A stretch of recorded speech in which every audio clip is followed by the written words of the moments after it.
the answer is still that Hanzo. Midtown is another great Hanzo match. They're gonna have to find a solution for these snipers some way, somehow. But they're living in denial of their map loss, but it seems like it will be finally happening right now. Unless Shadow makes me eat my words again. Shadow catching on to 2. Vice is still on point. Vice is still decently healthy. Roars with the blade so low. Shadow's gonna be trading out again. Shadow is putting the Argonauts on his back right now. This man's spine must be broken. Someone get him a chiropractor.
A special stream with some special people. Welcome to Marmoris Esports. We have got some incredible Overwatch coming at you today. We have got the UGC Beginner Grand Finals hosted right here. We have got the Argonauts, the Marmoris Argonauts versus UKN Phoenix. Really exciting to be here. I am K-Wing here with my co-caster Edgar.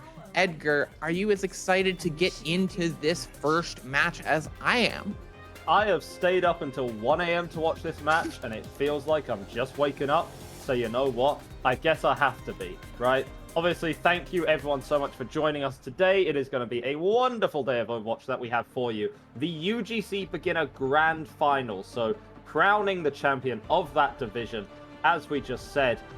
It's going to be a pretty good match. Both these teams coming in very competitive, very strong records in the regular season. Argonauts 10 and, well, 10 and 0, 10 and 0.5 technicality. And the unknown Phoenix coming in 8 and 2 records. So both very competitive.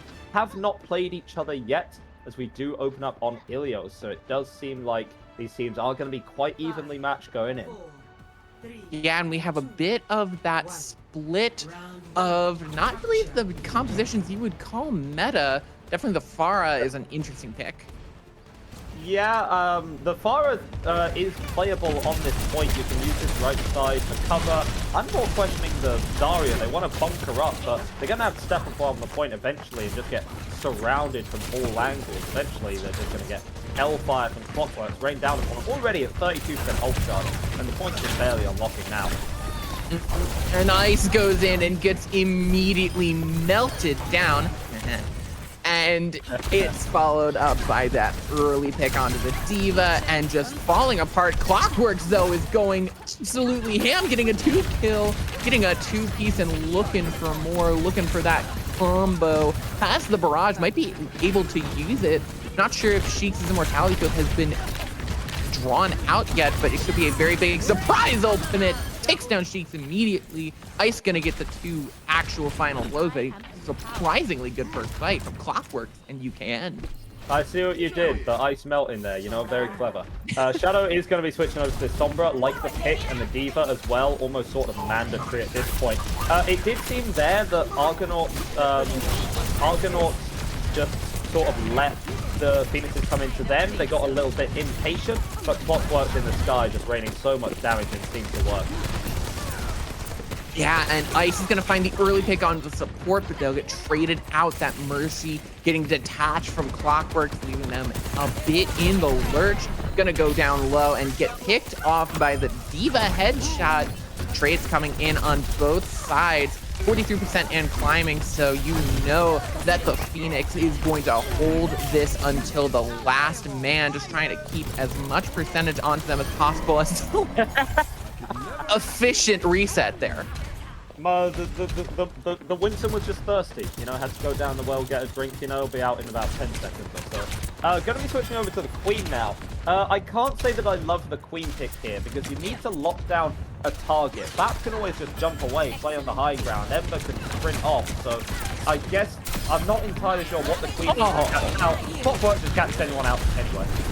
Yeah, Clockwork is so scary on this far, finding out that Diva and big rush in onto the Sheiks, just gonna get them taken down. The beat's gonna come in late from the Argonauts, as this journey does not seem to be a successful one. The flip gonna come in very, very quickly. Yeah, Bulldogs just using the beat there is going to be wanting that one back. A bit of a waste. But watching this guy with another barrage is going to be getting very aggressive. Disconnected from the Mercy, but will actually get those kills just in the end. Window is going to be coming out as well, but big EMP. Big EMP. There's the tack visor coming in from Ember just to try and shut everyone down. Pick after pick after pick. The Mercy is going to get taken out, and a very fast retake from the Argonauts. Yeah, you can see these teams already so evenly matched, just trading momentum back and forth. At the end of the day, Argonauts are just playing faster, and that's what you need to do against the Pharah. If you sit there, let yourself get shot at, you are going to die every single time. But even with the speed at which Argonauts are playing, Clockwork is still putting in insane pressure. Looking at Ember to, you know, just pump it down, because that is a huge boost. Oh, Clockwork has been so scary on this far, and keeping that going strong. The barrage is going to come in, but no one took down the immortality field. Clockwork's lucky to make it out with their life alone on that play, much less not getting a pick. They barely made it out of there alive, but Clockworks is just too good. Good body block from Fish to keep this alive. They're going to have to pull back, but they do have an advantage on the pushback. Yeah, Fish is going to be going down late there. Does actually opt to use the bomb. Not going to kill anyone, but I do like it so that they have the opportunity to recontest. It is likely going to be Diva that has to touch this point. Clockwork's catching Sheets there. What? Humongous. Absolutely huge there. Sheets is such a big part of this composition. You can't lose them that early. Clockwork knows that and took them out with surgical precision. The boop from the Lucio is going to come in, but you forget that Kiriko's got the swift step there, son. And it is a quick and easy first round going to UKN Phoenix. Yeah, and that was all Clockworks there, to be perfectly honest. I mean, the Pharah in the sky, damage boosted rockets, raining down damage, and yeah, when you're dealing with sort of the level being played at, where the players' hit scan mechanics maybe not the best in the world, it is really hard to circumvent a pocketed Pharah just with, you know, sheer team play, because you don't have that star hit scan that's just going to think every single headshot out of the sky, but they may not need to. It looks like we're going to be seeing a massive stylistic difference coming in here from the Phoenixes. Phoenixes? The team name's Phoenix, but I want to call them Phoenixes, which just kind of makes sense. Going with this sort of brawly rushdown style. Going to see how this works against the Diva and the Sim of the Argonauts. Well, no more Sim. Yeah, I think it could definitely work. Taking position on the point early with the teleporter and just forcing this Diva to try and rush in. Clockwork's on the May. We've seen how good they are on the Pharah. Can they do the same with the Queen of Ice herself? And that's the question as we roll out. Point going to unlock, and it's going to be almost completely uncontested. No one can even push in for fear of that Reinhardt hammer. First point take to UKN Phoenix, but there's a big anti-nade. Catches 3. They need to push in now, but it's just going to wear off. That was a big opportunity that the Argonauts let slip through their hands. Such a quick moment, but it could have been a really influential moment when you're talking about the flow of this fight as they finally pushed in, get the daring and cunning to do so, and just get taken apart by that Rhine hammer. Well, that was a long fight. I mean, the Argonauts need to change something up here. They need to be taking more angles on the point. The Junkrat's a pretty good idea. You can just spam in from range. An Echo at far would be good.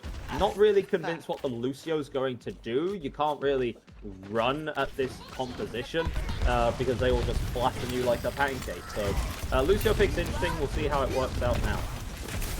We will have to see, and they don't have a lot of ults, but the pick on the ice is there and strong. He's just coming in, burning hot, getting that really big nano kill. Nano going to get taken out of mech, but not before a huge amount of picks when it comes through. The Blizzard getting thrown in from Clockworks, but it's Clockworks who's going to die first, not Ember. Ember's going to get taken down as well, but really, really close. Their trades going in both sides, but with the teleporter that you have on point for this team, it's so important to get a decisive fight, and the Goomba Stomp from Fish coming into their own. Yeah, but if you're the Phoenixes here, you're not too worried. You see, like, you did lose the fight, but in case you recall, the pick that came in to lose that fight, that happened about 50% ago. Just the strength of their composition, just stick on the point, not die, meant that they were able to get to such a high percentage. Window is going to be coming out early for them to brawl on the point once again. Yeah, Riptire from Shadow, trying to find a pick, gets the Immortality Field, gets the Lucio, but Ember is soon to fall. Bomb coming in onto point, not gonna find any picks. Can they get the second Goomba Stomp? No, Shadow's there to absolutely blow them sky high. And Anonymag's going to be switching over to the Zarya. Probably a better pick than the Reinhardt now, simply because your composition struggles to get onto the point. Obviously, it's so good when you're on the point to actually just hold it, but getting there is the issue. Zarya, a little bit more survivable. They're going to be actually making a wholesale compositional switch. Saw a Life Weaver there, would have been hilarious, but no, if it ain't broke, don't fix it, and the last round worked pretty well. Cheek pumped in some really nice damage though, going for a crazy, he's not quite going to hit it, falling so low. And ooh. Headshot coming in from Lunar, and that's just going to take out a big linchpin of this composition with the Nano as well, not able to dish that out. The Mercy going to fly right past Beach, able to get the beat off. An incredible use of that ultimate to keep the D.Va alive for just a little bit longer, but it will eventually wear off, and that D.Va will get taken out quickly. Bulldog might have needed to pull out there, but will keep alive. As with 10% left, there's not much left to do for the Argonauts. They need to touch. Yeah, Shadow's going to be able to barely live there, so might be able to get this touch off. But Ember forced the ice block so early. Is anyone going to be able to touch? Where was the storm, bro? And that is going to be in a very sad fashion. The Unknown Phoenix is taking this first map away, putting them at a pretty good start in this series. Yeah, and that's what we were talking about there. The Lucio needed to get out, because that is traditionally the Lucio's job. But this play of the game, it's illustrating exactly what we have been talking about this entire time. Clockworks on the Pharah is scary, dishing out kill upon kill upon kill, and it turned it around for UKN Phoenix. Once that Pharah got swapped, it's the same idea as when you see a Widowmaker on the field. Immediately, the angles that you can play and where you feel safe, cut in half. At best, cut in half. Cut in a quarter. Yeah, as some people would affectionately dub Pharah cringe. But when you're playing at this level, you take anything that you can get, right? And when you have someone like Clockworks pumping in so much damage, it just forces Argonauts onto the back foot. There's a reason that Far Mercy terrorizes your ranked games, my ranked games most of all. But also, it is Ilios, it is Control. It's a map that favors itself to Farah, who's just always been traditionally good on these control points. We are going to be moving into Shambali Monastery for our next map. And I think we're going to be seeing something a little bit different stylistically wise. The Farah, not really so viable just on account of sort of how enclosed the second point is and then how open the third point is. I think so, but I think you also have to look at something that we are both potentially overlooking here, because when we're talking high echelon Overwatch, we're talking GM, top 500 Overwatch, we're talking, you know, the best of the best. You see people really stick to the meta. You see Sigma, double sniper, bunker comp, end of day. Here, we're going to see the double Ramatra because chaos reigns. I mean, this is Ramatra's home, you know, Shambali Monastery. True. So it is appropriate that teams really like to play the Ram here. And yeah, I think it's perfectly designed. The first point is sort of this weird poke brawl hybrid thing. Like, you have high grounds to play on, but it's also narrow, but it also opens up. Ram is kind of just your perfect, you know, catch-all character. Can get in and brawl, can stay back and poke, can do a bit of everything. And we got a damage boosted Shadow on the high ground with support from this Ram. This could be really nasty for Phoenixes. It really could, and with that, Ash, definitely a boom or bust character, as now pushing through that choke point is going to be a really tough ask, especially with the wall, but they do leave that small opening there to get some cover for UKN. Army Piggy going to be taken down very low, thankfully has that block, and there's a bit of a better wall, but still able to slip into the side. Really hard to push through, as that Nemesis form going to be popped on both ends, but Shadow is the first to fall over on that side. Really good revs going to come through protected, almost going to get taken out, but staying alive. Army Piggy just using this high ground to perfection to put so much pressure onto UKN Phoenix, but the time has come to go down to push in the ante onto Anon. Really dangerous, but they're going to stay alive. They're going to get the nano. They have the Nemesis form. They have the ultra. They won't even need it. Trades coming through, but the trades are going to favor the side of this, the side of UKN. It is back and forth right now. Back and forth. But again, these trades are going to favor UKN. Jesus, these fights taking a while. First fight, minute and a half. Dice is finally going to be clean up on the end. Army Piggy was just putting in an absurd amount of work there. I was looking at the ult charge. Felt like 90% of the ult in about 30 seconds of the match. That is absolutely ridiculous. Both these Rams now going to be having those annihilations online. You kind of wish, if you were cheap, that you didn't toss out the nano at the end there, because a nano Ram ult is essentially a free fight win. The issue here is that one side has a feed, the other side doesn't. So one of these Ram ults is going to be better than the other. Yeah, oh, it's early, and it's gonna take out Army Piggy, it's gonna take out Ember. They don't even need the beat, they don't need anything. They're just gonna have a few picks come through onto them, but Ice is there with the headshot. Cold as ice. I was just about to use that line. Come on. My pun. Oh my god, I could never work with you again. Stealing my puns left, right, and center. Unbelievable. Anyway, back to the actual game. Another Max actually able to kill people while not moving there. Power of the Ram ult, I suppose. And yeah, when the Argonauts dropped, it just wasn't quite together. Shadow on this flank getting a nice pick early though. Might just end it quite early. Early picks coming through. Candace is going to be the next to fall down, and there's just not much you can do. Early picks coming through. Yeah, and I do like the Zen switch here from Dogs. Obviously, ideally you would have a Lucio for the aggression, but when you're on defense, that isn't quite as necessary, and it's so easy to just slap a Discord orb onto the Ram and just have them get absolutely melted, especially when they try and go in super aggro with that Nemesis form. The Zen can just put in so much work, especially because this is a point with no real angles to flank and surround the Zen. Yeah, you really can't get behind. It's so incredibly hard and so easy to spot out. There's the Blizzard gonna come through. It's going to freeze this Baptiste, and the charge is going to come in. The Annihilation is going to get bursted down. Ice is gonna find a pick of their own and find their head hit by a Orb of Discord and taken out. But crucially, and here's the small issue with pushing through that right side, the cart wasn't moving this entire time.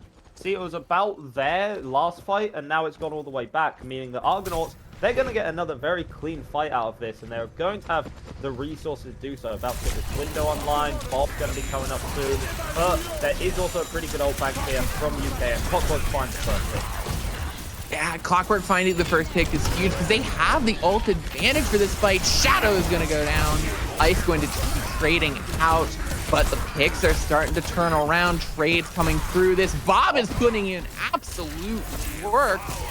Good stall in from the Mei, but it will be dispersed, and the Argonauts hold on.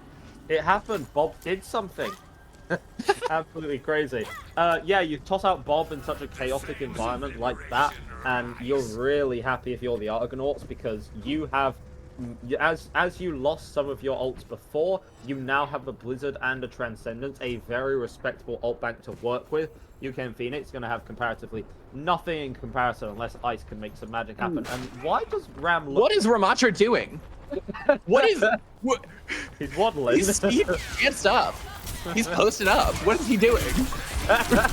He's Naruto running. Too clean with it. There's the castle going to be coming out, just going to get walled off. Ice not really going to be able to find anything with that, blocked by that wall of Ice.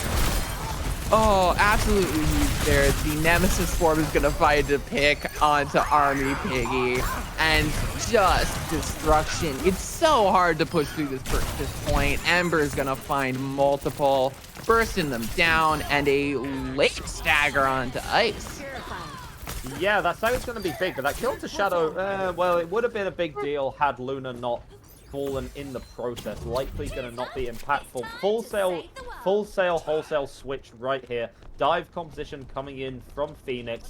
It does theoretically make sense. The backline of the Zen and the Bap are very vulnerable, but this is not a point with angles to take. This isn't a point where flanking is particularly easy, so it's going to be a bit of a rough time. But if the timing can come in onto remember this backline, bam, fight's over.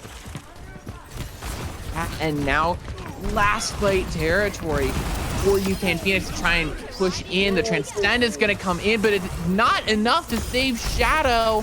The Antidote's going to come in onto Sheets and take them down. 4 seconds left. Trades are coming in left, right. The Tracer gets out. Ice gets out with a sliver of HP. Might be able to come in and contest. The Kitsune Rush thrown in from Luna, but they're going to get bursted down with a right hook from Army Piggy. There's just nothing left. Nothing left for them to do. The Winston bursted down, and round 1 will end here. Unless we can see a huge clutch up from Clockworks, which not gonna happen. Not when Army Piggy's on the scene with the Nemesis form. End of round 1. They're going to be punching that Genji into another dimension. That like, I'm just watching it from here, and that felt painful.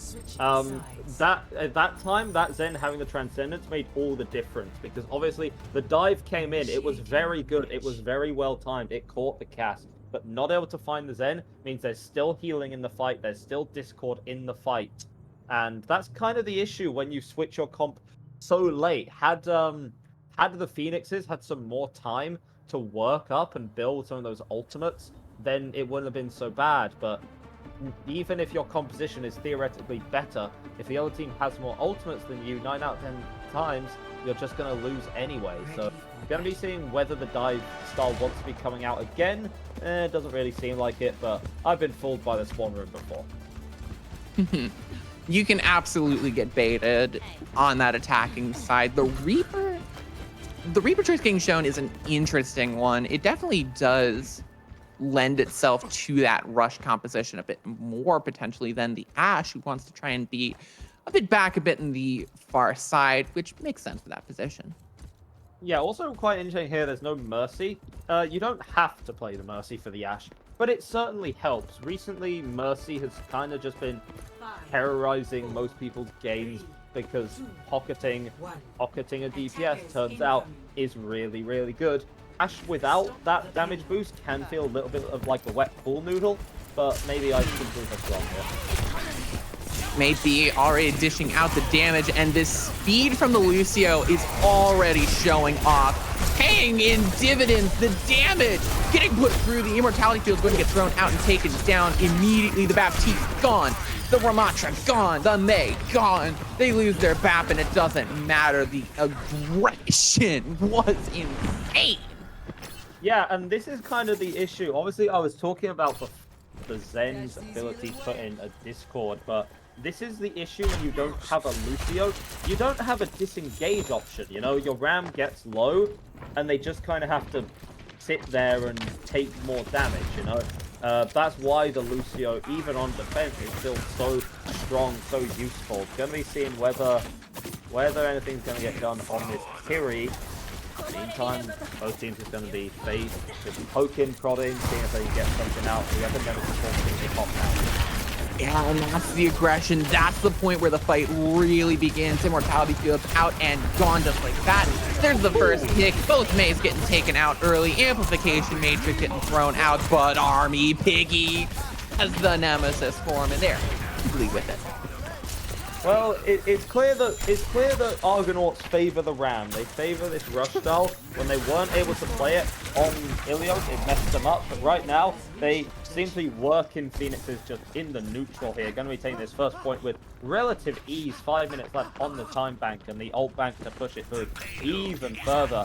And yeah, if you're Phoenixes, you just have to kind of focus up and think about the ult.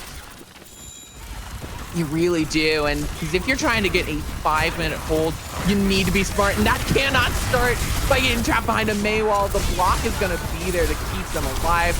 There's the annihilation coming out from both Ramatras, but there's a beat on one side and not on the other, so that damage is going to be pushed in so much more. Really aggressive ult fight from both these teams, but it will be the defense of the Phoenixes holding. Yeah, Phoenixes should hold here once a little bit of cart progress has been eked out. Incredibly chaotic fight there, but obviously Argonauts having the beat did help them out significantly to keep their numbers in the fight so they have a quick and clean refight. Basically, ults just used on both sides. Both DPS ults are going to be here for the Argonauts. The Sheep's going down early. Well, the fight's over. Yeah, you just can't push in, and now they're gonna get pincered. On one side you got the Ashe, on one side you got everyone else. Yeah, gonna be popping that dynamite down there, charging all the way up to that extra bob. Bulldog's gonna be just hiding a little bit. The entire team's just chilling. They're having a little rave party down there, amping the speed very, very early. You're probably gonna want that one for the actual engage. In the meantime, both teams still just going to be prodding for each other, and Argonauts have actually taken this time to build up more ultimates. They have the window, and they're going to have the beast very soon as well. Ooh, that is a big blizzard getting thrown in, catching two. The Death Blossom is going to get thrown in a bit far from everyone else. Ice is just able to land the headshot. Really smooth there. The beat is going to come in from Bulldog. They say it's winnable. Is it gonna be? Army Piggy's gonna go down, and a huge investment in that fight, and not much to show for it for the Argonauts. The Phoenix's DPS have just been terrorizing this series. After such a strong performance from Clockworks on that first map, Ice is now just taking over on the Ashe. I was a doubter, I have to admit, but I have to renounce my ways and say, yeah, I'm an Ice believer now. Hitting this many headshots, coming in this much damage. The dynamite, so useful against the rush composition to slow the advance, build up those bobs really, really quickly, and just deal a lot more damage. And both support ults. She goes down early. Oh, it's just a complete massacre on the side of UKN Phoenix. They shut it down so fast. Yeah, ult advantage was just always there from Phoenix, so they were expected to win that fight. Obviously, teams trading out the windows, but the Kitsune Rush as well. And Sado going to be switching over now to the Sombra to try and put more pressure. Actually, a wholesale compositional switch coming out. The dive. Now, they do have a little bit of extra time to build up these all-important ultimates. And they've caught the Phoenixes at a time where they don't have much to work with themselves. No, they don't. And the early pick coming in on Zakiriko is going to be huge, but they have to deal with that annihilation. And you cannot play around Anonymax. They are absolutely terrifying on their Thermont. We talked a lot about Army Piggy, but Anonymax showing us why he is a really good tank. Yeah, Shadow going to be looking for another hack. This time going to be going onto the Ram, forced out early, so there's a period of time where nothing's really able to happen. Time just being burnt off the clock. Remember, this was a 5-minute time bank. This is going to be jumping just right in their faces, not really going to be able to do much. Yeah, aggressive play there from Bulldog on the Lucio, jumping in very high, could get themselves caught out. The Ante coming in onto 2, Clockwork throws in the Blizzard and has to jump into the Icicle as soon as possible. The hack gonna come in, a lot of damage, but the Immortality Field is there to save them. Eventually, Clockwork Field will get bursted down, but they need some more picks. The copy coming in onto the Baptiste, not traditionally what you see, but this card's gonna keep moving. And the ult coming into the backline. Picks here are gonna be big. That's the pick onto the Baptiste gone. That's the push. That's the Ash. That might be it. The Ramatra has to come in, rush in the lone soldier, the last bastion of defense, but can't even touch. The Argonauts answer in kind. Now we have a series on our hands. Not sure what you're talking about. The last bastion of defense. None of the teams played bastion. No, that didn't hit. Oh well, worth a try. Hooray. Good job. Very proud. I know. Yeah, Argonauts really giving us a better series here. It was just because of that time bank from the first attack. Had there been less time for UKN Phoenix, then they would have been able to hold that. There were only like 40 seconds left when the fight actually ended, but because Argonauts had so much time to work with, they were actually able to switch early. They were able to build up the ultimates necessary to just brute force their way through on a superior composition. And yeah, they played it to perfection. So fair play to Argonauts, and it's now 1-1, all tied up. A very even series thus far. Yeah, an even series, but we saw some really great play from the Argonauts, especially from Army Piggy, coming in and kind of being that foil to Clockworks, the pop-off player that we saw in map 1 on UKN Phoenix. Now we see the pop-off player coming in as the tank on the Argonauts. Really incredible play on that Ramatra, on the rush comp. And speaking of rush comp, Edgar, we have got the king of rush composition maps, no pun intended. You got King's Row. I have a feeling that pun was definitely intended. Just a suspicion. Just a Whatever small could suspicion. you mean? Yeah, no, I don't know what I'm talking about. I'm going crazy. Anyway, yeah, King's gonna be very brawly. If you take what just happened, you know, you gotta give Argonauts the favor here. They were playing the Ram, and they were playing it better than Phoenix were. Army Piggy, so confident on that role. But as we have noticed, the Phoenix DPS sort of have the capacity to look at your composition, look at your game plan, and say, no, I don't care about that. I'm just going to shoot you in the face instead and win the fight that way. And Kings is a map where tanks can dominate, the DPS can also dominate as well. So it's still really anyone's map here. It really is anyone's map, and I couldn't agree with you more. King's Row, we saw some incredible rush on our last map, even from Anonymax, though Army Piggy was the name on both of our lips that past map. We cannot count out Anonymax, but it looks like we're going to be going to a quick break. We're going to have a quick bio break for the players, for us. So we're going to be right back. Don't go anywhere. Don't change the Twitch channel. We'll see you soon for the continuation of this incredible game.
living in denial of their map loss, but it seems like it will be finally happening right now. Unless Shadow makes you eat my words again. Shadow catching on to 2. Vice is still on point. Vice is still decently healthy. Roars with the blade so low. Shadow's gonna be trading out again. Shadow is putting the Argonauts on his back right now. This man's spine must be broken. Someone get him a chiropractor.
Before we went to break, we had an incredible 1-to-1 series starting out with UKN Phoenix just flying high with the Pharah of Clockworks.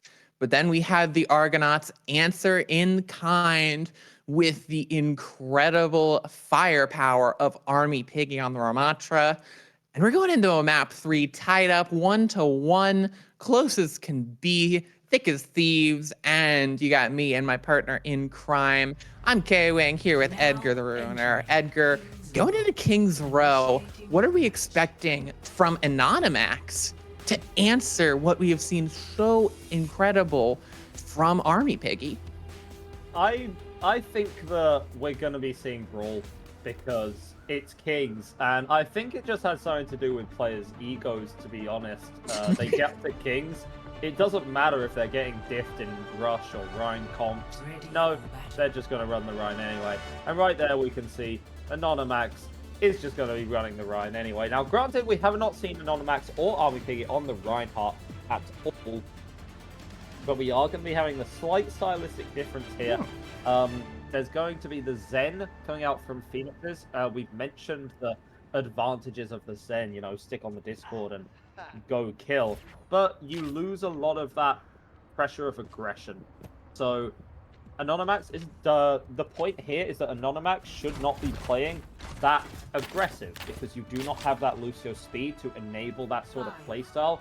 Instead, you want to just play more conservative, get into the swinging duels with Army Piggy when Luna has the Discord on him. It's actually okay. Well, all my analysis was for nothing. Luna's on. Luna's anyway. Perfect mirror composition, so it's really going to come down to the wire here when you have these exact mirrors. Cooldown usage, mechanics, all have to be perfectly spot on to diff your opponent. Yeah, they have to be, and that wall is going to come out early with both these Rhines swinging incredibly hard, charging up their ult 6-40 as Army Piggy's going in absolutely ham, going to get the first kill on the Reinhardt, going to take out the Lucio too, because why not? Army Piggy's got the shatter and going in so aggressive onto this Cassidy. As you mentioned, Army Piggy already having a shatter is a pretty Already having a shatter is a pretty big deal here. Anonymax is not going to be tracking this because why the hell would you? You know, how the hell would you expect this absolute madman army piggy to be coming up with the shatter so early? The only ultimate on the board right now, both teams still just going to be poking, prodding a little bit. Nice rotation, but that Maywall is great. Just to cause some chaos, split them off, and there's the shatter. It's absolutely massive. Army piggy catching so many. 4 into the back, just waiting for Anonymax to extend past and cook. What's up? Yeah, just an absolute destruction there. Anonymax is going to be bringing up this shatter now instead. So likely that this is going to be tracked. We'll get into the Rhine mind game, which is, you know, the very fun part of these Rhine hero matchups. Oh my gosh, Army Piggy is just so good at the Reinhardt. Takes out the Baptiste on the slight positioning error. Going to give their life for it, but there's the shatter coming through. 4 on the ground and the fire strike. Cooking all of the Argonauts, sending them right back to base. What just happened? Anonymax is a martyr there, giving their life for the process. It does look like Argonauts want to retouch this, but it is just Army Piggy. There's no healers there, so likely just going to be sitting here, chilling. Will Army Piggy get picked off? Doesn't look like it. Going to be backing up just perfectly there. Oh, the wall's going to come in. It's going to catch the Cassidy off guard. Not going to find any picks off it, but a lot of utility needs to be used to keep those players alive, and there's not going to be there for the engagement. Anonymax is going to get immediately taken out, and this is why this archway is such a terrifying ask to push through. Anonymax is probably dead there, but actually started a pin for some reason. Not sure when in that situation you decide to hit the shift key, but you know what? It's something about the rhymes on Kings. They're just absolutely brutal. Castle is going to be coming out with a Speed Deadeye! Ice is just deadly, incredible. That's the speed boost. That's the power of the Lucio that we were talking about at the start of this game. The Lucio just enables so much different positioning, and the supplies rounded the corner with the Deadeye is no exception. Yeah, it seems like Ice there forgot the ability to left click. Seems, you know, fanning about 6 hammers and catching basically nothing, and then suddenly returning to the regular shots and realizing, oh yeah, I have good aim, I can kill people now. But yeah, that speed boost Deadeye combo, that's what you do when you make something out of nothing. That's exceptional play from the Phoenixes there. Now, Shadow is going to have the castle of their own, going to see if that sort of style wants to be replicated. This is the only ult for Argonauts walking into that Shatter and Blizzard. Yeah, interesting. The Argonauts taking the high ground, going to throw out the wall immediately, but the counter wall and the Blizzard on top of it. Deadeye just trying to zone away from these vulnerable frozen targets, but they will be collapsed on still. That utility is not there to help them. Shadow's going to find a pick, but it will be small potatoes compared to the Argonauts, putting a stop and getting a late stagger as well. Yeah, Argonauts is actually going to be scoring this out pretty neatly. Everyone's going to be stuck enough on point, but no, eventually going to be going down. Wow. I know. Wow, indeed. Shadow using the Deadeye there was good, but popped it really early. Army Piggy going to be hitting onto the point, and the timing was off. Just a touch. Just a touch. Just a little bit. You think that if maybe Army Piggy waited just a second longer for that Immo field to come in, still had the time to touch on the point, can maybe stall out a bit, but no, getting a bit too eager, going in ahead of the team, and that's not what you want to be doing on this Reinhardt. There is now a Blizzard online, but that window is big, and the Fire Strike used as well. The window Fire Strike combo catches another soul. The absolute terror to supports. That combo can be so deadly, and it finds another, and UKN Phoenix keep rolling through. Yeah, UKN Phoenix right now just putting in an absolute clinic on this rush composition, getting another shatter for Anonymax, and oh my god, he's going for it. Please tell me that this works. Do they have the critical information? Wait for it. I don't. There you go. Check your corners, friend. Otherwise, you might get Anonymax right in the back of the head, but an automatic will get taken down. Really deadly, though. You cannot afford to lose anyone. The Shatter taking out the Baptiste, just gonna stand there and take that hammer right to the temple. Really confusing fight there. And Onymax opens it up with a big shatter, but the Maywall, it was either from Ember or Clockworks, actually ended up splitting the rest of the team from following up. So yes, Onymax is able to go in and get a pick off the back of it, but his fall out in no man's land is going to be going down, which forms better for the Argonauts. They'll just win that war of attrition. Now no ultimate for the Argonauts to deal with, just a single beat, but likely not really going to be used here from the Phoenixes, and definitely not going to be used with Yeah, Lunar getting taken down early is really not good. That Lucio is such an important part of this team comp, but Army Piggy is going to get a bit too overzealous and get taken out. Multiple picks. This is a big re-engage chance for UKN Phoenix. They might even just beat early here to enable more aggression. Clockwork's finding the pick onto Ember. They're staggered out. They have to just push in off of this. The wall's going to prevent the charge from coming through, and Shadow gets taken out before they can even engage. Really good play from these supports. The Shadow's going to come through, but Army Piggy just doesn't have anyone to help follow up. It's a stagger here. They're going to need a miracle for this to continue. The Kitsune Rush is going to be the best shot that they've got. The Death Blossom! Shadow! You were talking about miracles. Shadow is that miracle for the Argonauts, using that Blossom, catching two, and that is the fight opened up. Army Piggy is just likely going to be going back to spawn to switch. It is now sheer chaos. Clockworks, Ember have these matching May ultimates. It is on these Mays to make something happen with them. It is essentially the better ult wins here. So, you know, no pressure, guys.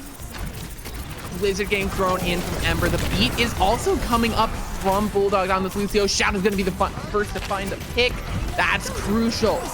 Blizzard coming in onto the cart. Can anyone touch? Is anyone going to touch? They're going to be able to touch, but they have to go through the Blizzard. It's a catch-22. Darned if you do, darned if you don't. But Army Piggy is back, and this beat going to keep them up. Getting a three-piece. No one can touch. And barely staving off that attack is the Argonauts. I'm gonna be honest, K-Wing. I thought I was scared. I was really scared that cart was gonna go the whole way. Me too. It was so close yet so far away. But yeah, definite win condition for the Argonauts now, pulling it together at the end. Really good team play, really good positioning. I like Shadow on that high ground. Reaper doesn't really have to be right in someone's face to be dealing meaningful damage anymore, and just constantly poking, prodding, dealing enough damage in the back to make the enemies look away, look up, look around, and it just causes some chaos, some discomfort, and it allows the rest of Argonauts to capitalize on those advantages. Both teams going to be mirroring again, and yeah, why not? They're both very evenly matched. Main stylistic difference here is the Cass and this Reaper. Reaper obviously has that superior raw damage in terms of the shotguns, but Cass slightly better range and has that E, that magnetic grenade, the ability which isn't controversial in the slightest. No, everyone completely agrees on magnetic grenade and how balanced or unbalanced it is, and so we don't even have to bring it up. Yeah, absolutely. And it does look like Phoenix is going to be in their little hidey hole right now. Army Piggy may not be expecting this fully, as they just come out, start poking, prodding a little bit, and it's on these Mays and these neutral engagements to get these rules up and make something happen. Yeah, and this needs to be big. This push coming into stun as well, gonna take out Anonymax immediately. Bursted down Shadow on this Reaper is so scary to any tank. Just a big threat, and even the supports cannot survive. Yeah, very, very strong play there. Does look like there's going to be... Does look like the So it does like Phoenixes are going to be able to recontest by this archway, so it's not absolutely horrendous, but such a huge time bank for the Argonauts is going to make things very, very rough here. Again, it's all about time. You have time to experiment, time to push, time to build ultimates, and right now Argonauts have all the time in the world. That they do, especially with that early pick onto the Lucio. It's a big start, and it allows a lot more aggression, like we've been talking about. The stun again going to come through. Shadow's gonna burst down that tank. Anonymax just finding themselves helpless against the sheer firepower that Shadow brings into this match. Yeah, and now Anonymax is going to be switching over to the Junker Queen. I mean, Queen can individually deal with Rhine in a neutral level quite well, but I don't think it fits with the rest of the comp. Yeah, I do prefer the Kiri switch. You don't really need a Lucio with your Queen. Queen doesn't have an issue getting in. Window is going to be coming out pretty early here, pumping a whole bunch of damage. Pumping in a lot of damage and allowing that pick. Oh, the Deadeye dropping in onto point, going to get immediately fire strike by Ice. They thought they were slick. Parentheses, they were not. But you know who is slick? Army Piggy on the Rhine, just picking up a 4-piece casually. 5.5 minutes.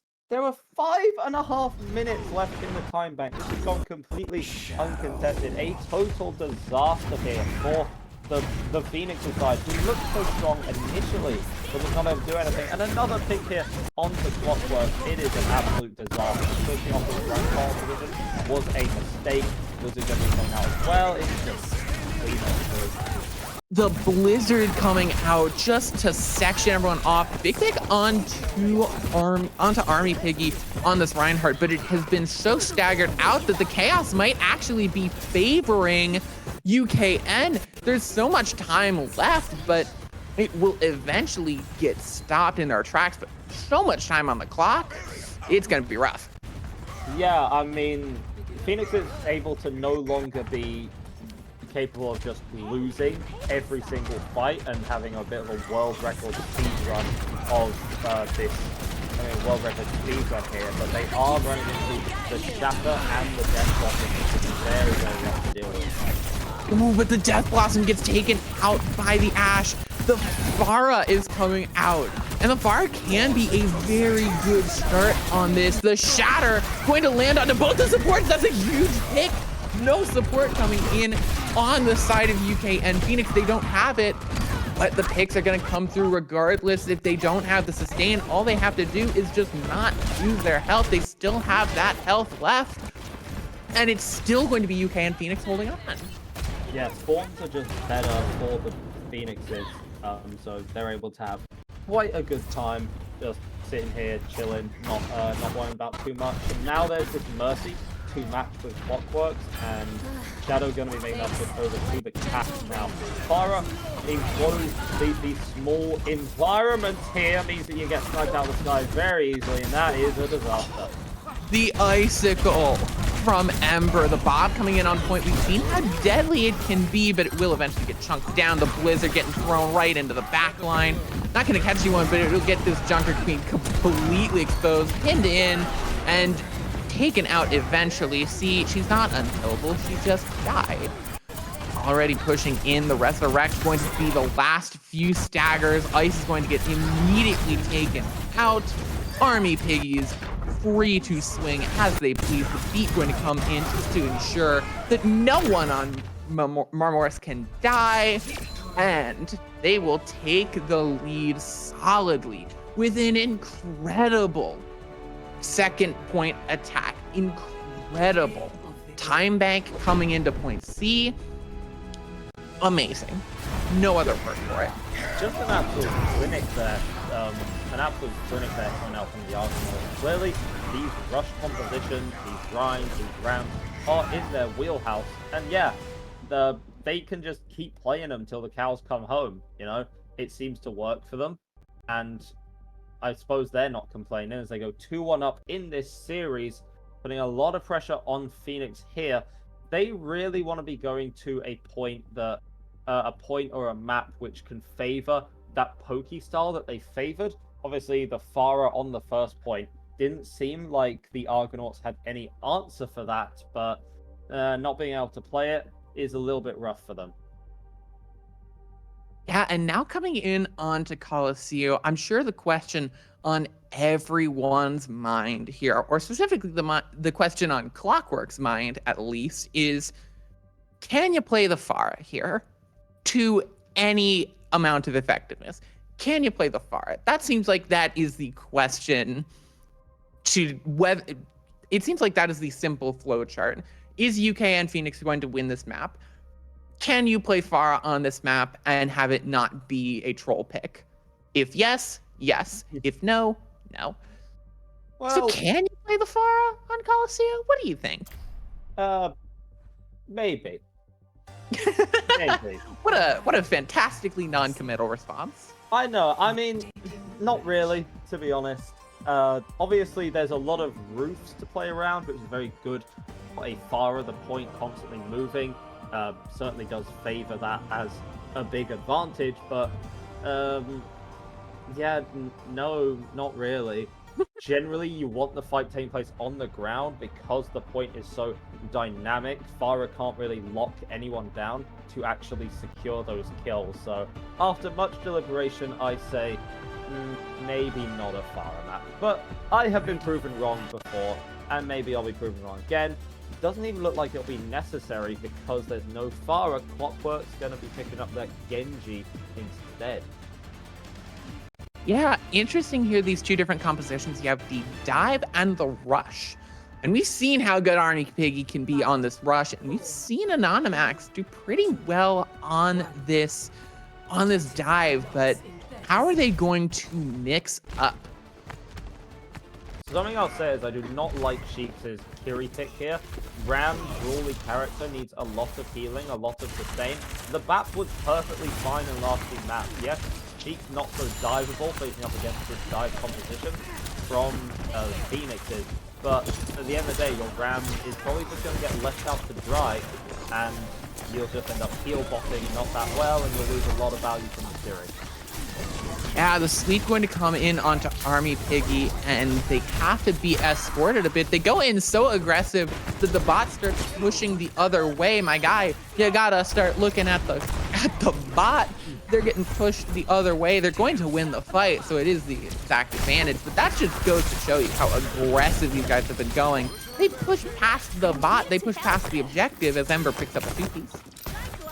Yeah, there was a very big timing problem there. Anonymax jumped into the front line of Brawl composition with no real support and got instantly melted, and the fight was lost there. You need to play these dives a bit more intelligently. You need to allow Tracer and your Genji the time to set up. Then you engage on the win. So you collapse on one target only, delete them from the game, and yeah, lose, and that is a lot of skill pressure lost from Clockwork. Losing Clockworks is huge, but Shadow is going to get traded out. We've seen Shadow be pretty deadly as this Winston is going to get so much pressure put on top of them. Now coming on to a really scary point here with the bridge. It's a very tough place to push past. You have so much firing down on you. Luna is going to be able to take out Sheets, and there's the Ramatra ult being pushed in, but who is it going to hit? Look at that. There's no one around, and you can't hit on the bridge. You need the line of sight, and so it's just going to sit there for 3 seconds and maybe give you some Nemesis form and some more armor, but you're going to get cleaned up.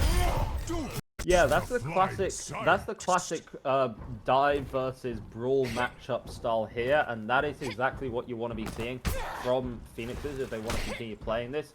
You just kind of want to ignore the other tank because you can run circles around them. Yeah, if you go into a Ram's face as Winston, you're going to get pummeled into the next century, but you have some ability to just ignore the tank. That's exactly what they do then. When this one gets popped, they just back up.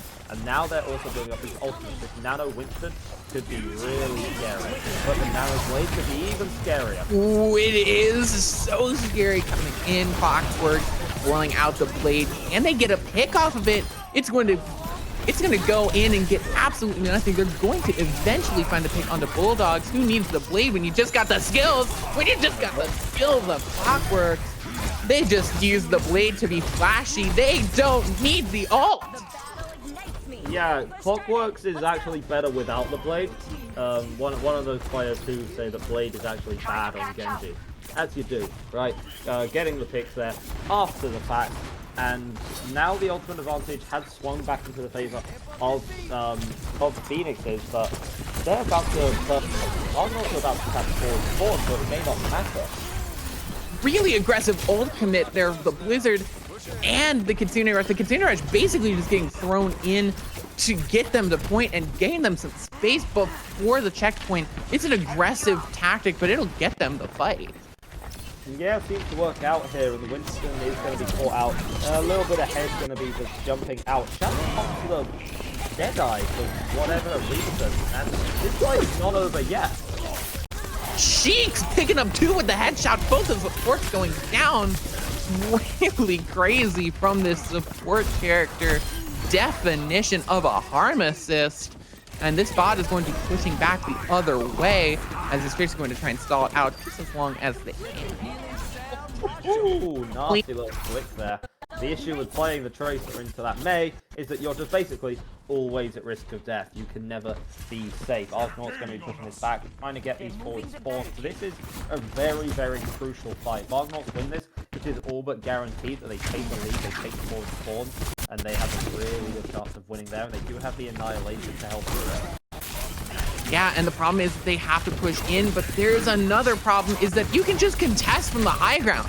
No one is contesting there except the Winston on the high ground.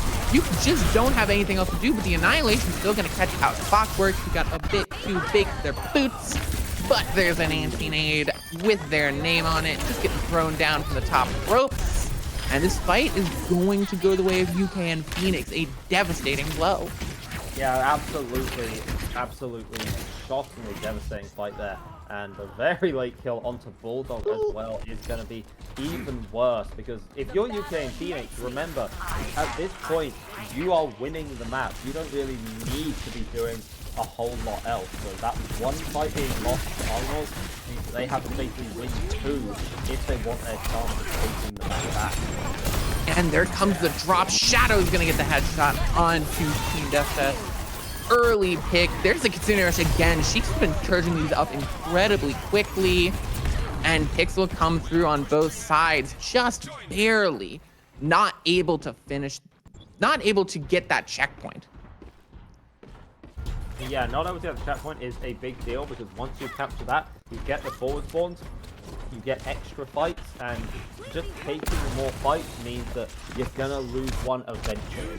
You know, on this attack, the beat is actually going to be popped here in response to the Nano Blade from Clockwork that is going to catch Sheik. It doesn't matter. It eventually gets bursted down. The Blizzard's gonna get thrown out, laid down too. It will take out Anonymax, and Clockworks will die as the Death Blossom rages in front of them. Definite trades going on, but it's just the Lucio left on point in a 3v1. Aggressive ult usage and nothing to show for it. Yeah, Sheik's going to be swapping over to the Moira as well. It shows that they are going all in on someone, because that is the only reason you play a Moira. You play a high tempo, very fast rush brawl style composition. Glad that there's no more Kiri anymore, so that RNG has a lot more healing really to work with, but I can make an imagine having with this pulse bomb potentially. Yeah, Sheik's going down is a huge loss. Army Piggy as well. This bot nearly there, nearly pushing forward, nearly getting that really so critical first checkpoint, but the pigs are coming back through. Bulldogs and Ember getting one of their own. Now just sitting on the point, a scrappy 2v2. Ember's gonna go down, but the cavalry is back. And this Winston will have to flee, just barely staying alive. And a great exit pick onto Contesta to leave them kind of in the lurch, and a really big stagger. Yeah, that's really big actually, especially if Genji gets caught here, which will happen. Army Pig's going to get stuck. However, that is a massive pulse bomb coming out from Ice, taking out the tank. Distance is still going to be pushed here, but now there is no more tank presence to take that first point, and it looks like both teams are switching up their compositions a lot. They want these Reapers, they want to shut down the monkeys on the other side. This is just sheer chaos. It is absolute chaos and back and forth. One fight could decide this. Ice getting forced into the recall early. Ember getting hit hard. And it is so much pressure onto both these teams. The dive coming in with the nano onto an Automax. The beat has to come out in response from Bulldogs. They have to use that beat. He just can't let that go any further. There was so much damage being put through. The Coalescence from Cheeks with this Tracer in the back line. She's gonna get swept out of the Coalescence. Oh. A huge lead from King Desta. Now the bot just pushing forward, but Ember getting hit with that headshot is deadly. These kunai are sharp as anything. The EMP is gonna burst them down and seal the deal. Will they get this bot distant? Will they get that first checkpoint off of it though? It's going to be a very close question. Looks like they might be able to do it. Kiri is going to be falling low, popping that Kitsune rush. Clockwork is back, has the blossom, but he's going to die before it can get used. That is absolutely gigantic. And Automax going to be trading on Dog. However, this fight can still go either way here. It's back and forth, and actually, there's a Death Blossom. Kindesta is going to go down, but Cheeks and Emperor both fall soon after. It's scrappy on the point, 2v2. The Winston facing off, and the DPS, but we're closer to the spawns of UKN Phoenix, and the fight just cannot get won cleanly. Oh, an absolute heartbreak there for the Argonauts. Gonna just be barely losing that one out. It is still so rough, still anyone's game here, but the advantage has swung so heavily now. Just off the back of that one devastating fight into favor of the Phoenixes. Going to be a retouch here, be able to push forward a bit, but there are no more ultimates here for the side of the Argonauts. Yeah, they need to build up to this beat so fast. If Lucio dies before this beat, or anyone dies before the beat, it's going to be absolute devastation. The sleep coming in on the Army Pig, he's going to get them taken out. The beat will come in, but it might just be too late. It'll only catch 3. There's the Coalescence as well. The support ult's just a minute too late, a day late, $1 short is going to mark the end of this. 3 meters difference, but it does not matter. Close only counts in horseshoes and hand grenades, and nothing is closer than this match. I didn't understand a word of what you just said, but you know what? I agree with you, I think. What a superb series that this is so far. 2-2. We have a match on our hands, ladies and gentlemen. Just what a phenomenal play from both sides.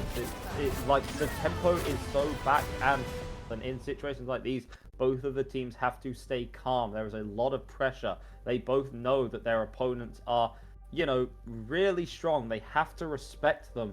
But series all tied up, 2-2 each. Next one to win 2 maps going to win as we go to Nepal for our next map.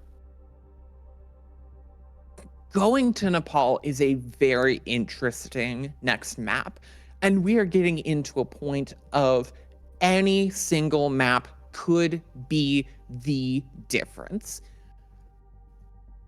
Yeah, this is incredibly close. I am so excited to see this because that map was one fight away. It wasn't even one fight, it was half a fight.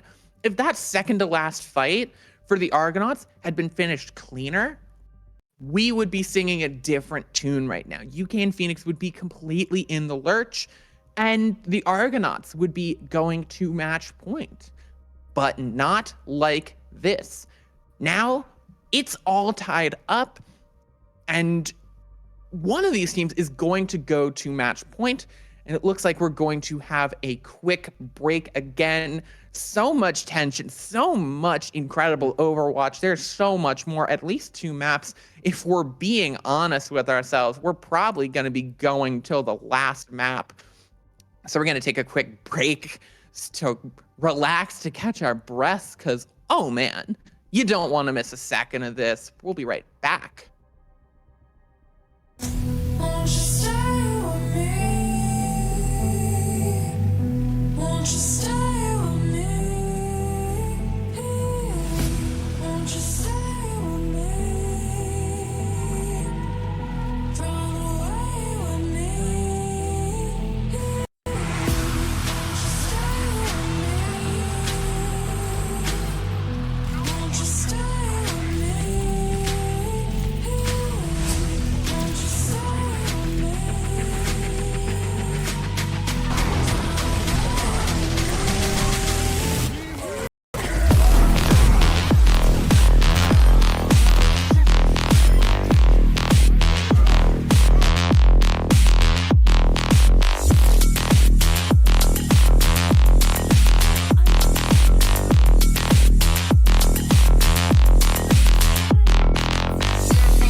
break. Every single time we come back from the break, we are tied evenly. And we are just the same at 2-2 now. A very close map. Close almost doesn't begin to cover it, as we had a fairly one-sided Ilios, and we thought that this was going to be UKN Phoenix's day to shine. But then the Argonauts came back solid with a 2-map win streak on Shambali and Kings Row before an incredibly close Colosseo. This has been neck and neck the entire time, with both teams hitting haymaker on haymaker. And we'll just have to see which team can outlast at this point. Yeah, and while we do have a moment of calm here, I'm going to make quite an important announcement. Tomorrow is the first day of the Marmoris Esports Rainbow Open. It is a tournament. It will be casted, which is going to be for charity. The exact details of which I'll need to check in just a moment. But it's going to be it's going to all be for a good cause. The matches are going to be streamed, broadcasted tomorrow about the same time, around 8 p.m. EST. If you are interested in that, if you're interested in more content from Marmoris, please do check that out, because it will be a great time and it'll be supporting a great cause. Back to the game. Does seem like both teams are going to be running out on this rush style, but once again, there is no Lucio on the Phoenix side, and that means they can't get to point as quickly, and they're going to have a lot of a rougher time trying to get onto it. Yeah, and we've seen really great stuff from Army Piggy, just absolutely devastating so far, and we might just see this continue into this 5th map so far, and we just have to see this Ramatra go to work. If you've missed it, Army Piggy has been putting on a clinic on the Ramatra, as Anhunabak's nearly getting taken down there, but barely able to stay alive. Immortality Field's getting taken out and destroyed. Sheiks, though, is going to be victim to the first headshot and taken some time, but still just the incredible work of Army Piggy showing off once again. Yeah, great play there. Great play there from Army Piggy, and that's just, as I say, the Argonauts composition, able to just get to the point earlier, get there quicker, means they're able to properly set things up, and yeah, it just means they're able to properly set things up and just hold the control of this point. Ramo is going to be coming up already for Army Piggy as well, and that could be a pretty big, just easy fight winner. That could also be a nice fight winner. Yeah, it really could. As you're looking at that is a huge first pick, and can't do much better than that, as especially with one pick, you can't really push on the point. Yeah, and there are still so many ultimates here. Very one-sided affairs thus far for this Argonaut composition. I think just the power of the Lucio, to be perfectly honest. They're going to have so much dodge. They're going to have the Annihilation, they're going to have the Nail, they're going to have Sound Barrier. Just so many tools to win out this next fight. Oh, it's chaos. It's so chaos right now. The point, there's just so many ults being used, thrown left and right and center. The Annihilation getting thrown out. This is pretty much last fight territory here. And these staggers are going to be absolutely huge. Picks coming in on the back line, though, as while they weren't looking, they had a force coming into their back line. Napoleonic tactics coming in from UKN Phoenix, but it'll win them the point. Whoever said old style was bad. I mean, hello. Yeah, vaguely Napoleonic, I guess. If Napoleon had access to, you know, exo boots and a machine gun and a big giant robot, then yeah, that would make a lot of sense. Now make history a lot more interesting. It really would. History's a bit boring with all the old people marching in field. A lot of ultimates are going to be here from the Phoenix's side, and it's like they're going to be popping out the rush quite early to just get things on the point, nice and drawn out. Shadow is going to be caught out there on foot. Oh, Ice just picking up 2, and Army Piggy and the rest of this team is going to stuck up. They're going on to point there. They're trying to fight this out. They're not going to find any picks or any ground gains. And they're just kind of going to charge up the ults of this UKN Phoenix squad. Yeah, they're just gonna be calm, collected for quite a while thus far. And yeah, only the Kitsune Rush being used means it was a very cheap win, and they still have everything else to work with. Shadow going to be switching over to that Junkrat to try and just pile in damage onto the point. It's sort of a nice idea. You're going to need something to kill those Sim turrets, but I guess they just want to try and pump in enough damage to get a kill before they end up going in. Army Piggy does have this Annihilation, but Anonymax will have one to match and a lot more.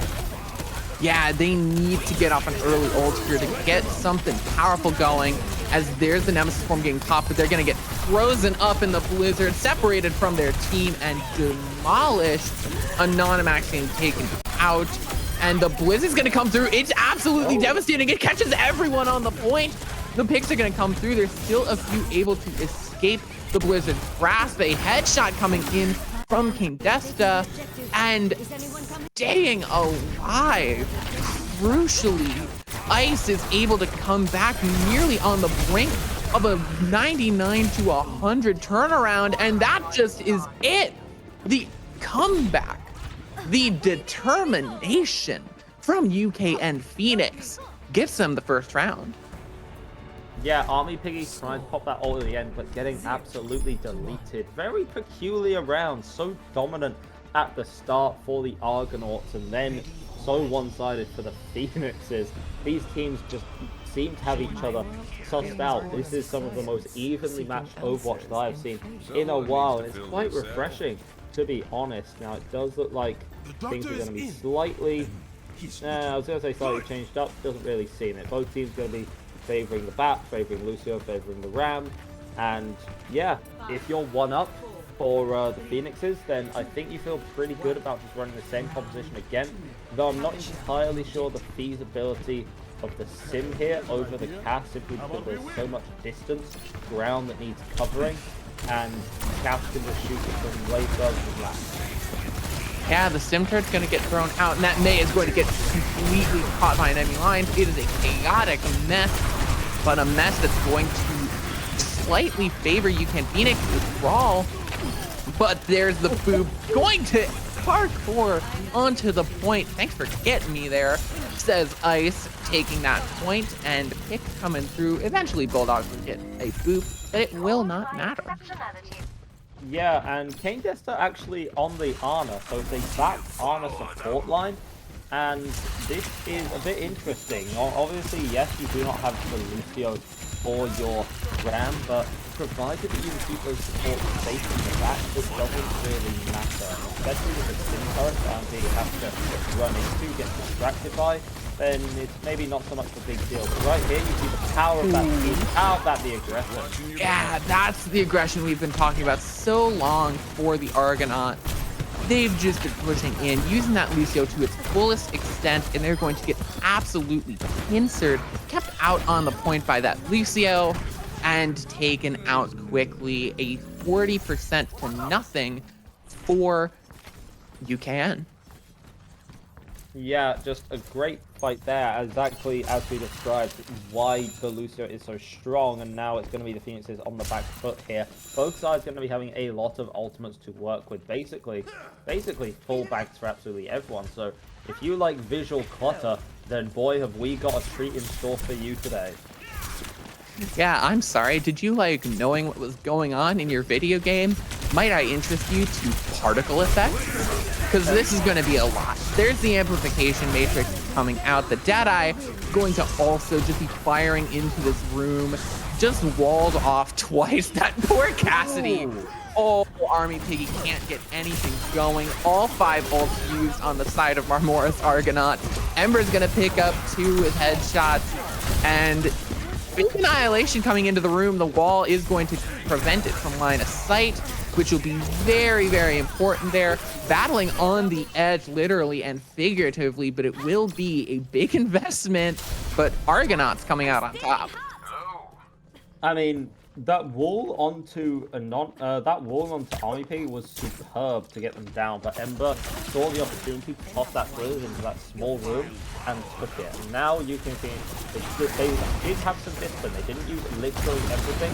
They still have that nano. They still have that blizzard in order to work through this next fight. They didn't have to very early. Ooh, yeah, Ice is just gonna pick up 3. Ice is just gonna pick up everything. Just the blizzard setting them up, knocking them down. Yeah, I'm sure there's some kind of ice-related pun that I could make with that blizzard, but I'm not intelligent enough to do that, and it's 3 AM anyway, so I don't really want to. Great ults there to win that fight, and they actually held on to the nano boost as well, so they could definitely put this onto the Ram to apply a lot of pressure. Maybe even put it on Kiri if you're feeling extra chaos and evil. Why not? Rotation Ember going to be caught out early, and that is Nano coming in onto Anonymax as well. Really scary, charging up that ult quickly and forcing Argonauts back. Yeah, forced back, and it doesn't seem like since they dumped all of their ultimates in those few fights previously, they've only just barely been able to build them back up, and even then, they are at a deficit. There's going to be a Kitsune Rush wall and a Annihilation coming online for the Phoenixes. Aggression going to be coming in with this window. Army will off, however, but Anonymax going to be caught. Big from Anonymax, trying to keep alive. That Nano cannot save you forever, but Army Piggy is just so aggressive here. Last fight territory and a lot of ults on the side of Argonauts. Yeah, Clockwork's gonna Desperation Switch is gonna be coming through. Clockwork's on the Echo and Anonymax on the obviously signature Doomfist, but yes, so many ults that is just gonna be walked into. It doesn't look like a whole lot is gonna be able to be done. Blizzard on the point just to Oh, the Blizzard on the point. Yeah, Blizzard on the point to let everything out. No one can touch it. The Blizzard on the point was so deadly. You couldn't push in. You just get caught in the Blizzard, so they just have to push in and die. The beat's gonna come in on top of it, and there you go. There you go. 1-1, 100-99, both times. Why not go to a third sub-map? Could these teams be more evenly matched? It is almost infuriating at this point. I know how this is going to go. This is going to go 99-99, and someone's going to win. And then the next map is also going to go down to the wire, and the other team is going to win, and we're going to be at a map 7.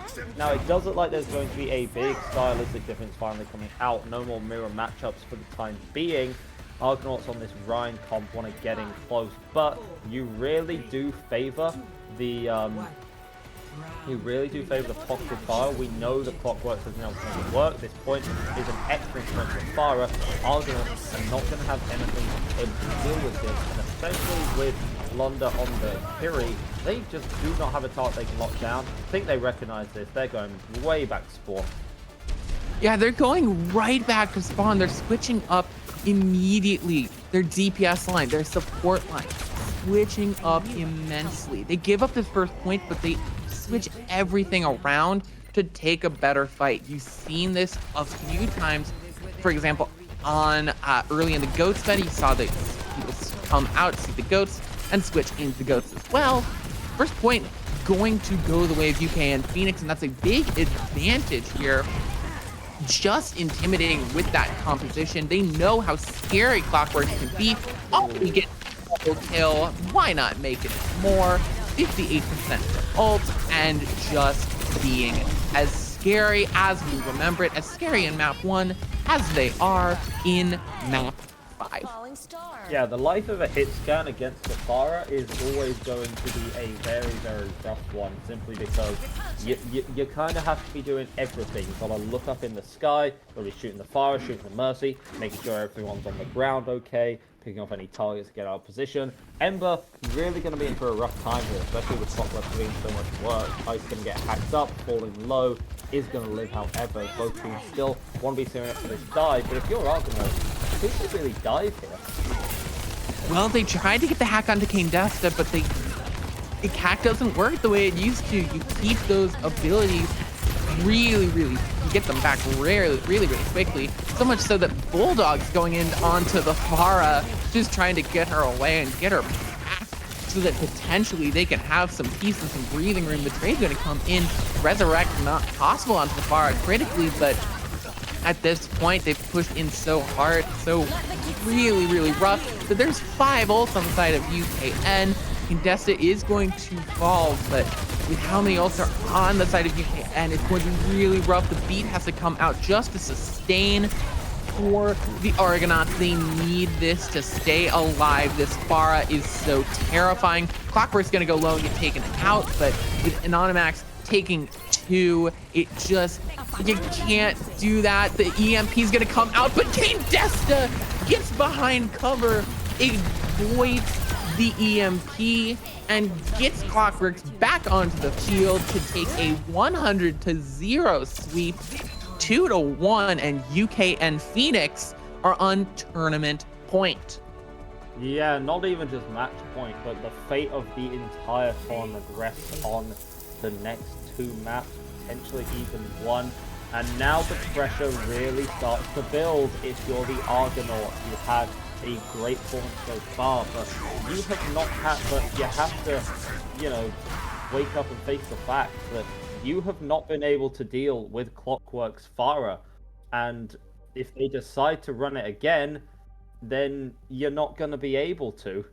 They are going to be picking not picking, obviously, apologies, it is a set map pool. Going to Junkertown as their next map means that the Pharah is going to have a lot less playtime. They're not going to have to deal with it, but it does look like Junktown obviously lends itself quite well to the snipers and the ranged options, Sigmas, Widows, Hanzos, a style that we haven't really seen from either team. So if those teams do opt into that, then this could be a very different look for them.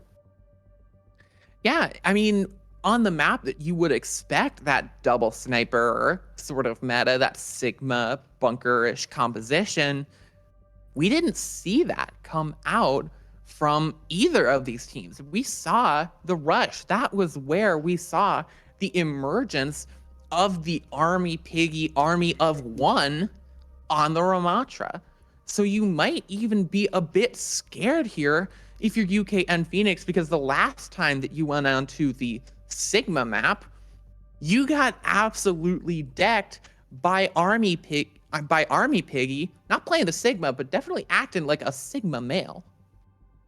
I can't believe that you just said that. I can't believe it either. Yeah, oh well, it happens, don't worry about it. As we know, Overwatch players are very Sigma, they're very well adjusted, and their ability to take showers is unparalleled. At least it's better than the League players, right? I mean, yeah, you go to Junkertown, you expect to see range, but it's not necessarily locked in. Again, this is not the highest level. You don't have Widows hitting crazy grapple shots all the time. You've got, you know, you got average players in strong team environments, just looking to make something work. So you're not locked into that long-range sniper style, but I mean, it certainly helps if you can play it at that highest level. It sure does, but like we've been saying all this time, it really is and can sometimes come down to how comfortable are you. And we see the dive coming out from UKN Phoenix. Of course, they're on the attack, so they could switch that up at any point. They could play anything from the Zarya to the Winston to they could just bring out like the Diva Torb. When you said on the Zarya, Anonymax actually switched to Zarya for a second. I don't know if you lot have some like psychic link deal, but just a little bit interesting.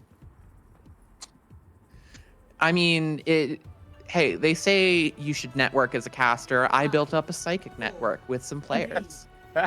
Yeah, I need to get on that. You know, pop me the information. Do that when necessary. Huge and dynamite. A lot of ult charge going to be going the way of the Argonauts early, but the Pharah from Clockworks still no answer.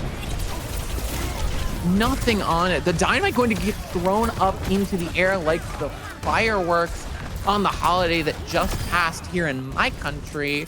and Clockworks is going to absolutely rain destruction. It is what we have seen the entire match. I mean, if it ain't broke, don't fix it. I feel like now Phoenix is just sort of understanding that, hey, why don't we just play this over and over again? They do not know how to deal with it. They swapped to a Zen, they swapped to a Kiri, but so far, they're just coming up empty-handed. What we're playing this cover up here absolutely beautifully, and another kill on Ember. A shutdown, just absolutely unable to push through on the flank, barely able to survive, but still, when you're playing this incredibly scary, it's tough to deal with. The final blow will be there, but it's the catch-22. You put all your resources into taking down the Pharah, and you got Anonymax on the Winston. We've seen how deadly he can be on this character, and we've just watched it again.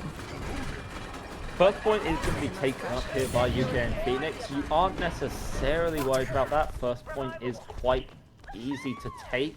The first half of zone count is very attacker-sided. Clockwork is going to be coming up to do that barrage. That is something that might be quite important. Anonymax gets packed up, not going to do much. Sombra pick has come out for the Argonauts. They want to go all in on a dive onto someone, but once again, seems Phoenix is one step ahead of the Argonauts competition-wise. There isn't really a very good dive target. No, there really isn't, but they'll find one anyway. Pick on to Lunar, and Ember is going to find the pick on to Clockworks. Maybe the Echo is finally the answer that they were looking for.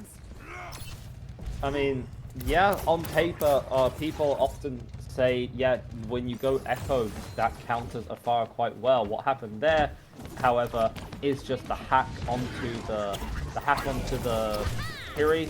Ended up getting cornered, not really a successful play. Clockwork's getting very, very eager there and actually going down, so maybe a little too confident, but the space is great and damage comes in. But Ice to start heating things up, the little counterintuitive, I know, and it seems to work anyway. Yeah, and those picks coming through, even though Clockwork's being taken out, getting switched onto the Echo. The defense cannot keep this up, and eventually going to have to switch out. And Ice, oh no, Bulldog just took that right to Shadow. Stand still. Remember, for anyone watching at home, you get stuck by a pulse bomb and you can't save yourself, you stand still. Puck is going to barely be coming through, but it is chaos. Yeah, the stall is going to come through. Both Kitsune wrestlers coming out, but Sheik is the first to fall. Ember has the copy, probably not going to use it, especially since that point is going to get captured. The stagger will be there, but it's not enough to gain much in the way of time. I guess Clockworks can't only just play the Pharah, but has switched to the Echo as well, having good success as well. Shadow going to get caught out there again. That's another time that Shadow's been caught without the translocator. Needs to make sure to have it not get too eager. There is an EMP, however, used correctly. This will win the fight. Ult momentum that Phoenix have been building up, especially because they don't have any ultimate on their own side. But Iggy actually bluffing the jump a little bit, not able to contest that high ground properly. That small mistake fell a big distance. The EMP comes out, they're able to cleanse themselves of it, but not anyone else, sadly, as the dive going to come in. Ember onto that Winston, going to get taken out before they can get even a smidgen of an ult. As the Tracer, Ice on the point, trying to just put a lot of pressure in. Army Piggy's going to get taken out. Ice is going to take down Sheik. Oh, it's not looking good. Ice is absolutely popping off, and they will find a late pick on the Bulldogs as well.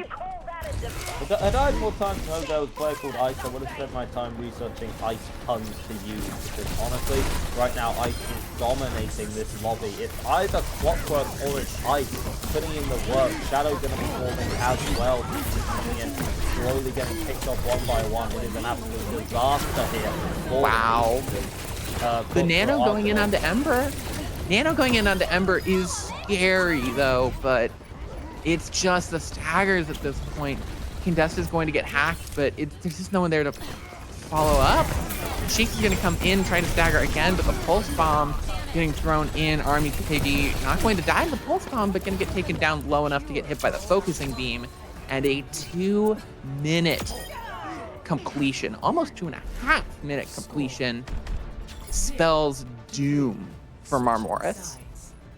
Yeah, well, these last few maps have been so even that it's almost a shock to see Marmoris just not having any way to deal with this Pharah. Now, you've got to give a lot of credit over here to the performances of Phoenix, especially Clockworks and Ice. Those DPS just absolutely popping off, making life so difficult. It's just so strange to see the Argonauts not really able to deal with all of this. And hey, if there's a time to strategize, to focus up, figure something out, it's gotta be now, because this is, as you said before, tournament point. It is. They need a big turnaround. They need to finish, preferably finish with time, though it's not required. This isn't your hybrid map where you need to finish with time, but really finishing with time would be very preferable. If it's comparable to the attack from UKN Phoenix, better. But it's going to be really tough. You need a big one.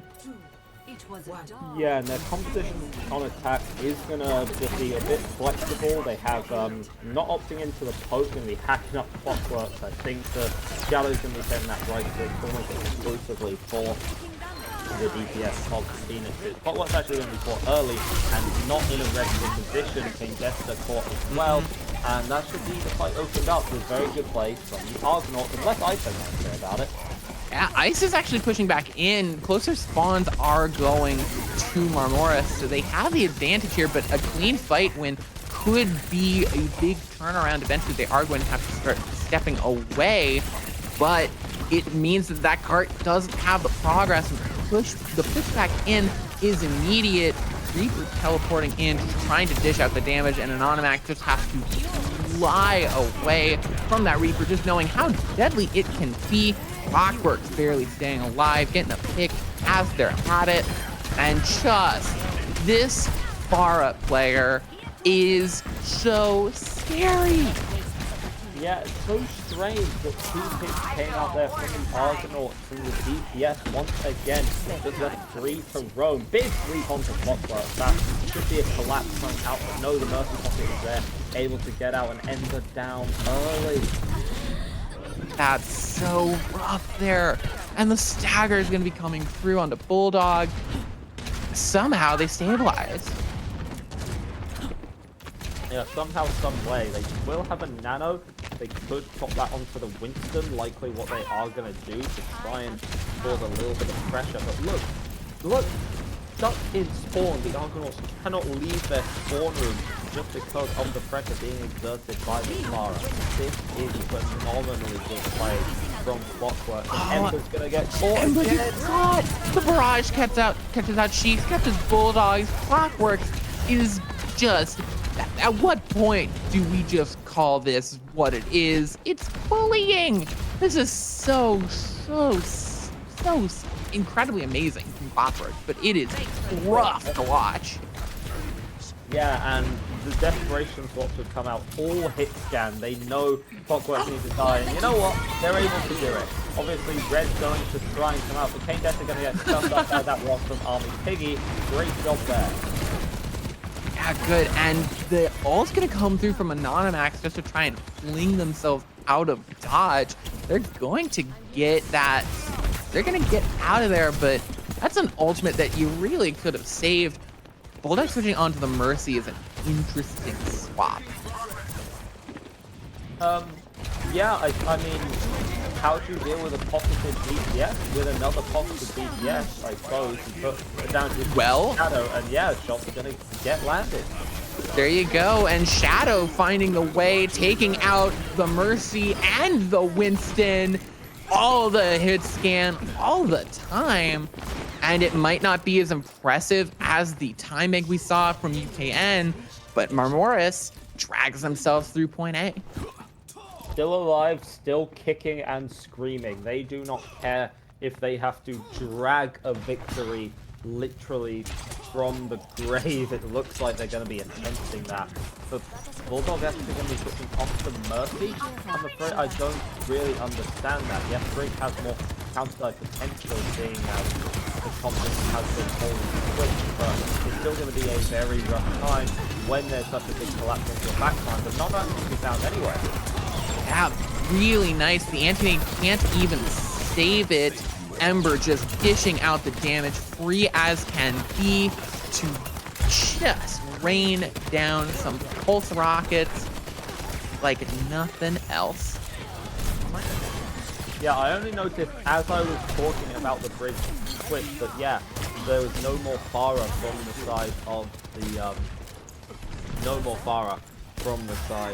the, Phoenixes, and they're also not going to be having any ultimates as well. In the meantime, Argonauts have everything to work with, and they're going to be finding ice. Yeah, the pick onto ice early is really annoying there. King Stick going to go down, and it's just one after another, but the Nano Blade is coming up potentially really close there. 3 minutes, 13 seconds. Not going to have a gigantic time bank, but they have a chance here. Yeah, I can just imagine where Saxo is the manager of the Argonauts right now, probably freaking out right now.